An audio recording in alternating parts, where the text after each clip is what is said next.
بسم الله الرحمن الرحيم. يا أيها الناس اتقوا ربكم الذي خلقكم من نفس واحدة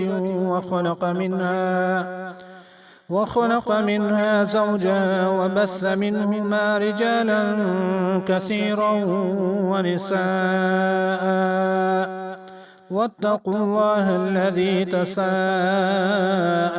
به والأرحام، إن الله كان عليكم رقيبا.